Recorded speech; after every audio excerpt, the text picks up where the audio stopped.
Bonjour, aujourd'hui on se retrouve pour un nouvel épisode et on va parler profession, changer de voie, comment être plus heureux en faisant ce que l'on aime. Et j'ai une invitée aujourd'hui qui s'appelle Marion. Bienvenue Marion. Enchantée, je suis ravie d'être là avec toi pour échanger. Moi aussi, écoute, c'est sympa. Pour faire la petite histoire avec Marion, on s'est rencontrés grâce à LinkedIn. Et puis on s'est rencontrés il y a quelques semaines en vrai. En normal. Dans la vraie vie. En 3D, comme certains disent. Donc sympa. Est-ce que tu veux parler un petit peu de toi, du coup, dire ce que tu fais, Marion, à la communauté? Du coup, moi, je suis Marion Trevet, je suis la fondatrice de Mamizette. Mamizette, c'est une application qui permet aux familles de resserrer les liens familiaux. En fait, je suis partie du constat à la fin de mon deuxième congé maternité que c'était pas si facile que ça d'entretenir les liens avec les plus âgés quand on devenait parent, avec un rythme intense, de l'éloignement géographique. Moi, mes enfants ont la chance d'avoir encore 5 arrière-grands-parents. Et clairement, c'était pas si facile que ça avec des grands-parents qui maîtrisent pas forcément un smartphone, une grand-mère qui n'entend pas bien, d'entretenir les liens. Donc l'idée de Mamizette, c'est finalement permettre aux familles d'envoyer leurs photos du quotidien, de leur téléphone, à la boîte aux lettres des grands-parents, des arrière-grands-parents, de façon ultra simple, pour qu'ils puissent finalement continuer à faire partie de notre quotidien, comme quand j'étais petite. Ouais, c'est super et franchement je vous conseille vivement. En plus là cette nouvelle année 2023 elle est faite pour faire de nouvelles choses, donc je vous invite à renvoyer des photos aux parents, arrière-grands-parents et tout ce qui en suit. C'est super sympa comme appli. Et donc on va parler reconversion professionnelle. Donc qu'est-ce que tu faisais avant, Marion, avant de te lancer dans la tech et avec les grands-mères et les grands-parents? Moi j'ai une formation d'ébéniste. J'ai fait un diplôme des métiers d'art en ébénisterie à l'école Boulle à Paris. Ce qui était déjà pas forcément quelque chose d'hyper logique, puisque j'ai fait un bac scientifique avant ça. J'ai ensuite fait une année de mise à niveau en métier d'art où j'ai passé un CAP d'ébénisterie en candidat libre, puis un bac +2 en ébénisterie. Là, voilà, il y a un dicton qui dit qu'un bon ébéniste ne garde pas tous ses doigts toute sa vie. Clairement, moi, ça me pose un voir tes doigts. Elle a tous ses doigts, hein. Pour ceux qui nous regardent, je les ai comptés, il y en a 10. Je me suis rendu compte que finalement, moi, les grosses machines-outils, vraiment, ça me stressait trop. Ouais. Donc, je me suis orientée sur la partie qui me plaisait plus, qui était plutôt la partie créative. J'ai fait une licence pro en éco-design. De là, j'ai fait un stage de fin d'études chez Roche-Beaubois. Et du coup, je suis restée après 5 ans au développement produit pour cette marque de mobilier de luxe. Là, premier congé maternité, chez moi, vous verrez, ça fait partie des éléments un peu déclencheurs. J'avais envie de faire autre chose. Et donc, je suis rentrée dans une start-up qui fait de la 3D pour l'immobilier neuf, des visites virtuelles d'appartements. Pour de la promotion immobilière, donc des appartements qui sont pas encore construits, mais pour donner envie de les acheter, il faut que ces abonnements décidément, que ces appartements soient décorés. Donc j'étais en charge de toute la décoration 3D virtuelle fictive de ces appartements. Donc comme quoi on peut beaucoup plus tech. Ouais, c'est ça. Donc comme quoi on peut partir d'un métier manuel pour après lancer sa start-up, parce qu'aujourd'hui t'as quand même fait beaucoup de concours, t'as eu pas mal de diplômes, je suppose de trophées en 2022. Donc je trouve que voilà, ton parcours il est super sympa et c'est pour ça que je voulais faire cet épisode de podcast avec toi aujourd'hui, pour vraiment rappeler que on peut changer de voie à n'importe quel moment et on peut changer de voie plusieurs fois, et c'est pas parce que on est maman qu'on peut pas changer de voie. Et c'est pas parce qu'on est mère de famille, c'est pas parce que ou père de famille, hein, pour les messieurs qui nous écoutent, qu'on peut pas changer de voie, parce que parfois c'est dur de prendre des décisions, de saisir des opportunités. Ça se réfléchit à un ou à deux, ça dépend si les personnes sont en couple ou non, mais malgré la réflexion c'est quand même quelque chose qui est possible de faire. Et je trouvais que c'était sympa que tu interviennes avec cette casquette-là de femme qui s'est reconvertie plusieurs fois avec plusieurs métiers, et qu'aujourd'hui même t'es épanouie avec ce que tu fais. Donc je trouve ça sympa. Complètement. Et puis c'est vrai que tu dis ça se réfléchit, et c'est vrai que voilà, moi j'ai maman de 2 jeunes enfants, avec mon mari, enfin voilà, on a des charges, donc j'ai fait beaucoup de budget avant d'avoir d'être sûre de me lancer, en me disant si c'est bon, ça va passer, y a pas de raison. J'ai fait une étude de marché très complète, très poussée, et c'est des choses qui, je pense que on n'a pas besoin de formation pour le faire. Par contre, il faut du courage, il faut de la détermination, il faut y passer des heures, faut mettre les mains dans le cambouis quand il faut. C'est une reconversion, j'ai envie de dire, sans formation académique, mais ça veut pas dire sans formation. C'est des heures à regarder, des tutos YouTube pour savoir faire un site sur WordPress. C'est un temps de dingue d'apprentissage, de je recommence, parce que en plus, quand on se lance comme moi, moi j'avais pas forcément beaucoup de sous, donc... le plus simple, c'était de faire moi-même. Quand il n'y a pas vraiment d'autres options, on trouve des solutions. Ouais, une vie d'entrepreneuse finalement, parce que être entrepreneur, c'est ça, c'est ce que j'essaye d'expliquer beaucoup. Les personnes ont du mal à suivre une vie d'entrepreneur, une vie d'entrepreneuse, parce qu'on change beaucoup de casquettes, parce qu'on fait plein de choses, parce qu'on essaye, et on se réinvente, mais tout ça, c'est, comme tu dis, tu l'as bien défini, en fait, c'est le courage, c'est la détermination, et faut mettre les mains dans le cambouis, en fait, parce que si à un moment donné, tu restes dans ton petit cocon avec ton petit CDI qui te rend malheureux parce que t'as tes 3000 balles qui tombent à la fin du mois, et du coup, ça paye tes charges parce que t'es cadre depuis 20 ans, et mais derrière, t'es malheureux, en fait. C'est ça. Donc, à un moment, faut... Voilà, moi, j'étais pas hyper heureuse dans mon dernier job, mais franchement, c'était loin d'être catastrophique. Par contre, dans le domaine de la déco, dans le domaine du design, pas sur de la vente, du coup, plutôt sur la partie créative, clairement, quitter la région parisienne, c'était mission impossible.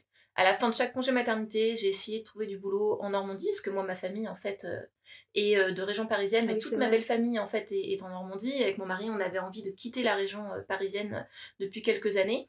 Une Normande reconvertie. Voilà. Et en fait, il n'y avait quasiment aucun poste. Il y avait peut-être 2-3 postes qui apparaissaient sur les moteurs de recherche de job, et 2-3 postes tous les 6 mois. Donc à un moment, je me suis dit aussi qu'il fallait que je crée mon job si je voulais qu'on arrive à quitter la région.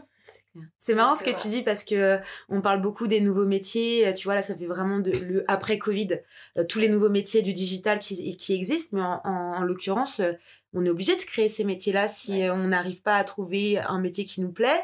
Et là aujourd'hui il y a beaucoup d'entreprises qui ont du mal à recruter, mais parce que faut peut-être aussi se poser la question, il y a des gens qui ont peut-être marre d'être payés 1500 balles à être commercial terrain, à faire de la prospection toute la journée pour enrichir quelqu'un, et puis développer un projet qui n'est pas sien. Alors ça, oui et non.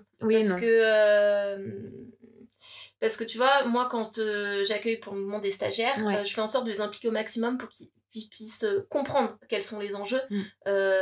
Certains, j'avais une perspective d'embauche qui n'a pas pu se faire parce que la croissance n'a pas été suffisante, mais je pense que quand on arrive à fédérer une équipe et à leur montrer, on n'a pas l'impression de travailler pour quelqu'un, mais plutôt de travailler pour un projet, et on peut faire en sorte que les équipes soient récompensées aussi à hauteur de leur investissement. Et puis l'idée, c'est vraiment de comprendre. Moi, ce qui me manquait dans mon dernier job, justement, j'étais un start-up qui avait grossi, qui était plutôt une scale-up, et de là où on était du coup sur de la transparence totale, la transparence était de plus en plus opaque, et j'avais l'impression de ne pas savoir pourquoi je faisais les choses. Je disais parfois à mon manager, dis-moi pourquoi tu me demandes ça, quelle est la question, et je te ferai le bon rendu. Parce que là, tu me dis, fais-moi ça, je sais que ça ne sert à rien. Il dit, non, moi je veux ça. Et 3 semaines après, en fait, il me faudrait autre chose. En fait, si tu m'avais dit quelle était la vraie problématique de départ au-dessus de toi, je pense que je t'aurais fait quelque chose de pertinent. C'était aussi... Après, c'est une manière de management aussi. Ça dépend des sociétés. Il y a des personnes qui vont être très pédagogues. Je le vois, toi, tu l'es. Je suis un peu dans cette catégorie-là aussi. Je suis pas la fille qu'on va suivre, mais je vais plutôt aller avec les personnes et puis pousser les personnes. Après, c'est vrai qu'il y a des managers qui sont aussi super à l'ancienne et qui sont là en mode faut du chiffre.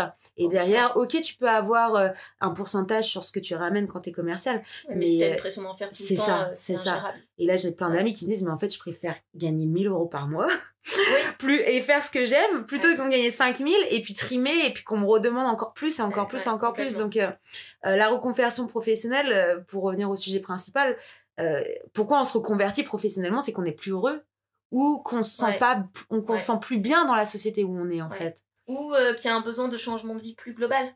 Aussi. Tu vois, la maternité, ça fait aussi beaucoup réfléchir sur le temps que je veux passer sur mon entreprise, le temps que je veux passer en tant que salarié. Au final, je travaille beaucoup plus en tant qu'entrepreneur que quand j'étais salariée. C'est pas forcément plus simple avec les enfants, hein. Beaucoup pensent, comme clair. Ça, je pourrais travailler à mon rythme quand je veux. Le fait est que si on veut une boîte qui a une forte croissance, c'est pas aussi simple que ça. Mais oui, c'est plus flexible. Mes enfants étaient malades cette semaine. Bon, j'ai travaillé un peu la nuit, ce que j'aurais pas forcément pu faire en tant que salariée. Je dirais que c'est plus flexible, pas que tu travailles moins. Ça. Mais souvent, il y a aussi des passages de vie, finalement.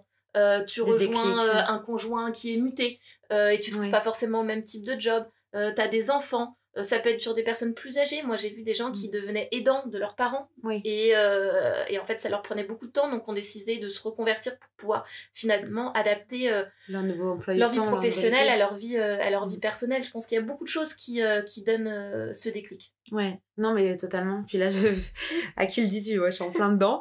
Ouais, après changer de voie, c'est vrai que ce qui est bien avec toi, c'est que t'as changé de voie, mais sans forcément avoir des formations. T'es autodidacte, t'es entrepreneuse autodidacte, et c'est vrai que cette casquette, je la trouve magnifique parce que quand t'es capable de changer de voie et de prendre ton courage à deux mains pour changer de voie seule. Oser. Ouais, faut oser, faut bien se préparer, faut bien réfléchir. C'est pareil, c'est toujours, de toute façon, dès que t'as une vie à deux, les décisions se font à deux, ça c'est sûr. C'est plus simple d'être célibataire sans enfant, t'as rien à perdre à part te casser la tronche et recommencer à zéro. Et c'est pour ça que j'encourage aussi, putain, mais tous les gamins qui ont moins de 25 ans, qui sont là, qui savent pas quoi faire de leur vie, mais vous avez les meilleures années de votre vie, quoi. C'est, les gars, vous avez 18 ans, 20 ans, 22 balais, je les vois, ils sont là. Tu vois, moi quand j'étais plus jeune, parce que j'ai 33 ans, on me disait toujours attends, t'as le temps, mais non en fait. Non, mais non, moi c'est je me suis maintenant. lancée en étant maman et franchement je me dis mais si j'avais pu me lancer 5 ans avant, mais en fait j'aurais tellement dû parce que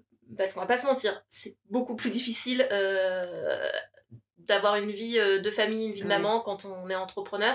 Il y a des choses des fois qui sont tellement frustrantes. Je suis sur une super création de contenu, la garderie va fermer, faut que j'aille chercher mes enfants et j'ai plus l'inspiration quand je reviens, tu vois. Si t'as de la purée à nettoyer. Et l'inspiration, elle était venue un quart d'heure avant de devoir aller les chercher. Donc il y a des fois des sources de frustration comme ça. Après, on trouve des solutions et c'est possible. Oui, mais toi, t'es à la maison, t'as le temps. Pas vraiment. Bon, là, on change totalement de sujet, mais j'ai tellement eu de jeunes mamans qui m'ont dit, mais Eva, en fait, quand t'es entrepreneuse, mais t'as pas conscience, mais les gens pensent que t'as le temps, mais en fait, t'as pas le temps, quoi. Et, non, mais complètement. Et c'est pour ça que j'apprécie, au moins, merci d'avoir pris le temps de venir ici entre deux levées de fonds et puis 3 purées. C'est un peu ça, le nombre de fois où je me retrouve en train de touiller ma casserole, de répondre à mes MP sur Insta, ouais, à un moment, il faut être multitâche. Et vous allez les recevoir, vos photos. Il y a un peu de ça, mais on trouve les ressources. Et comme tu dis, je pense qu'à un moment, faut être conscient des difficultés de l'entrepreneuriat. Ça, par contre, je pense que certains se lancent vraiment sans en avoir conscience. Il faut préparer les choses pour savoir, entre guillemets, où est-ce qu'on va mettre les pieds. Et notamment quand t'as une vie, comme tu dis, un peu à assumer derrière, être sûr que si ça marche pas, c'est quoi le plan B? Ouais, c'est plutôt ça, ouais. Et je pense qu'un autre point qui a été important aussi dans ma reconversion, ça a été de me faire accompagner par les bons organismes et les bonnes personnes. Parce que du coup, je me suis sentie moins perdue, moins isolée, et travailler aussi dans un espace de coworking. Justement, tu vois, le côté reconversion pour travailler à la maison, moi, ça n'a jamais été l'objectif de travailler à la maison avec mes enfants. Moi, je suis contente d'aller maintenant au bureau, mais avant dans un espace de coworking, et je travaille. L'objectif pour moi d'entreprendre, c'était pas de passer plus de temps clairement avec mes enfants. Pour certaines, c'est le cas, et je le comprends tout à fait. Vu ce que moi j'ai décidé de lancer, je savais que je pourrais pas travailler 10 heures par semaine, c'était pas possible. Et donc réussir à m'isoler justement dans une bulle, dans un espace de coworking, et sortir de l'isolement aussi. Le fait de travailler dans un espace où on peut échanger avec beaucoup de monde, faire partie de réseaux, c'est comme ça qu'on s'est rencontrés aussi. Les réseaux, c'est super important, ça c'est la base. Et même moi je dis beaucoup aussi, c'est un peu la casquette de l'ancien IMO, mais le farming, tu vois, juste aller dans des cafés locales, parler aux gens. Si t'as des gens, si t'es entrepreneur, tu vas rencontrer des personnes qui sont aussi à leur compte. Si tu vas prendre un café en pleine semaine à 10 heures, ou un entrepreneur qui peut prendre un café. Exactement. Donc vraiment sortez de chez vous, restez pas chez vous seul. Soit les coworking. Après, je sais pas si t'as des organismes à citer dans lesquels où vraiment t'as été accompagné, qui t'ont vraiment servi. Moi, j'étais accompagnée par la chambre de commerce, quasiment dans dans tous les endroits, hein. En France, ici, on a la chambre de commerce de Rouen, il y a celle du Havre. Ouais. Ça peut être par ville, ça peut être par département. Il y a des antennes souvent aussi au niveau régional. Et il y a toujours des programmes d'aide à l'entrepreneuriat. Donc, et souvent qui permettent aussi d'obtenir certaines subventions. Moi, c'est ça qui m'a fait arriver sur le programme Ici je monte ma boîte de la CCI du 76, c'était pour avoir des subventions. Mais ça a été aussi un accompagnement. Et je suis accompagnée aussi par BGE Normandie. Oui, je connais ça. Voilà. Mais du coup, t'as les bureaux. Exactement. Non, mais ça, c'est bien à le notifier aussi parce que c'est super important d'être bien accompagné ou d'être bien entouré, du moins pour réussir un projet. Et surtout, bon, toi, tu rentres encore dans des cases différentes, c'est que tu aides aussi à l'insertion sociale, entre guillemets. Il y a beaucoup de choses qui rentrent en considération quand on met en place des startups ou des sociétés qui vont aider nos prochains. C'est vrai que c'est quelque chose qui est vachement aidé. Je vois, on a rencontré la dame là qui je sais plus son prénom, excuse-moi si tu écoutes ce podcast, oui. Pour tout ce qui aide les personnes handicapées, aveugles, par de l'innovation. Elle fait des plans en 3D. Des plans en 3D de gare. Mais à quel moment, genre quand elle m'a raconté son projet, je me suis dit, mais c'est énorme, utile. Quoi. Ouais, exactement. Faire des plans en 3D de gare en braille pour que les gens savent directement grâce au braille où est-ce qu'ils vont aller. Enfin bref, c'est un truc de dingue. Mais c'est une super reconversion. Elle aussi, elle aurait pu en parler parce qu'elle nous a dit qu'elle avait été assistante maternelle pendant des années. C'est ça. Avant de se lancer dans cette start-up hyper tech. Hyper tech, ouais. C'est ça. Et franchement, s'il y a des femmes de la tech qui nous écoutent ou qui nous regardent aujourd'hui, on serait ravis de vous rencontrer. Si on peut créer par la suite un regroupement national, on serait super enchantés de le faire. Mine de rien, il n'y a pas tant de femmes que ça qui osent se lancer et encore moins dans la tech. Ouais, ça c'est clair. Et là, en plus, on est plein mois de décembre, il y a toutes ces conventions où justement il y a des femmes qui parlent de ça. Et c'est vrai que j'ai l'impression qu'on rabâche un peu le truc de il y a pas assez de femmes dans la tech, mais si, il y en a en fait, mais montrez-vous les filles, sérieux. Venez, on s'entraide, venez, voilà, on se connaît quoi, on se rencontre. C'est aussi pour ça, tu vois, que... Parce que moi, j'ai remporté le coup de cœur Femmes du numérique pour la Normandie. Ça, et donc, en fait, c'est un groupe... c'est le groupe La Poste qui a créé ce concours, justement, pour promouvoir les femmes dans le domaine de la tech. Parce que, justement, il n'y a pas beaucoup de femmes dans le domaine de la tech. Et moi, j'ai eu l'occasion, du coup, d'aller pitcher à Vivatech au mois de juin. Ah, mais c'est trop bien. Et d'ailleurs, alors là, exclusivité, Squadmate sera partenaire de Vivatech 2023. Trop bien. J'aurais pu mettre des petits tues. Ah ouais. Mais ouais, trop bien. Du coup, t'as switché là-bas, c'est trop stylé. Mais quand tu vas là-bas, tu te rends compte quand même que t'es plus dans un milieu d'hommes. Ah ouais. Là, franchement, pour l'avoir, j'ai fait juste le Web Summit 2022, là, Lisbonne. C'est vrai que... Franchement, on pouvait même se compter entre femmes. Et encore, il y avait beaucoup de femmes qui étaient là, présentes, mais par les sociétés pour faire... Non, mais horrible. Pour faire les cafés. Ou pour faire de la prise de rendez-vous. Et là, je me disais, en fait, toutes les personnes qui font des cafés, là, c'est des femmes. Donc, en fait, si tu fais le pourcentage de, soi-disant, il y a une parité dans l'événement, mais en fait, la deuxième parité, c'est pas du tout des chefs d'entreprise, c'est des filles qui font le café, quoi. Donc, tu vois, t'es là en mode, ok, mais, enfin, bref. Et puis, il y a aussi des questions de... Enfin, voilà, moi, il y a des choses que j'avais pas imaginées dans ma reconversion. C'était vraiment... j'avais du mal à y croire, les blocages liés au fait d'être une femme, en fait, entrepreneur. Et clairement, si. C'est déjà avoir des bâtons dans les roues, d'être une femme entrepreneur, une femme entrepreneur dans la tech. Moi, je le vois quand je rencontre des investisseurs pour Mamisette. L'impression de pas être crédible, c'est bête, hein, mais moi, je vais jamais en robe à un rendez-vous pro. Parce que je mets ma veste, je mets une carrure de plus de bonhomme parce que l'impression de devoir prouver des choses, quoi. Ouais, j'entends. Donc c'est ça, par contre, ça m'a déstabilisée. Ouais. Ça peut être déstabilisant. Après, t'as quand même un passif où t'étais ébéniste, t'as quand même travaillé avec des hommes. Dans le bâtiment, dans tout ce qui était publicitaire, etc. C'était déjà un problème. C'était déjà un problème. Dans ma formation, vu que c'était une formation plus artistique, le diplôme et métier d'art que le bac pro, on était égalité. On était 6 nanas, 6 mecs. Mais par contre, l'atelier où j'ai travaillé avec 2 vieux bonhommes désagréables. Mais non, mais dis-toi, ils mangeaient dans l'atelier. Et ils m'ont dit, tu veux qu'on m'indique un endroit où tu peux aller manger ailleurs le midi? Donc je ne mangeais même pas avec eux le midi. Et il y a c'est difficile de trouver un job aussi parce qu'en fait, ils sont obligés du coup de faire des toilettes femmes, des vestiaires qui ne soient pas mixtes. Et donc, c'est des petites structures qui n'ont pas l'espace pour le faire, qui n'ont pas les moyens de le faire, et qui n'embauchent pas du coup de femmes aussi parce que c'est juste logistiquement compliqué. Ouais, et ils ont des aides encore plus importantes à l'époque pour prendre un apprenti femme dans ce genre de métier. Tu vois, c'est vrai. Ça, c'est... Donc en fait, c'était déjà compliqué. Et je me suis dit que ça serait difficile aussi de me faire une place dans ces métiers-là et que j'avais pas envie de me battre en plus là-dessus. Non, bah après voilà, qu'on soit des hommes ou des femmes, il y a toujours une complexité. On a tous chacun nos complexités en tant qu'homme ou en tant que femme, on a juste des complexités différentes qui sont de plus en plus soulignées sur les femmes parce que c'est un peu le sujet d'aujourd'hui. Mais en tant que femme ou homme, pour le coup, vous pouvez totalement vous reconvertir professionnellement et changer de voie et d'être heureux dans ce que vous faites. Et parce que là, on parle de nous, les femmes, dans des milieux d'hommes, mais on peut parler aussi des hommes dans des milieux de femmes. Dans le sens où un garçon qui va dire, on va prendre le basique, qui va être danseur. Tu vois.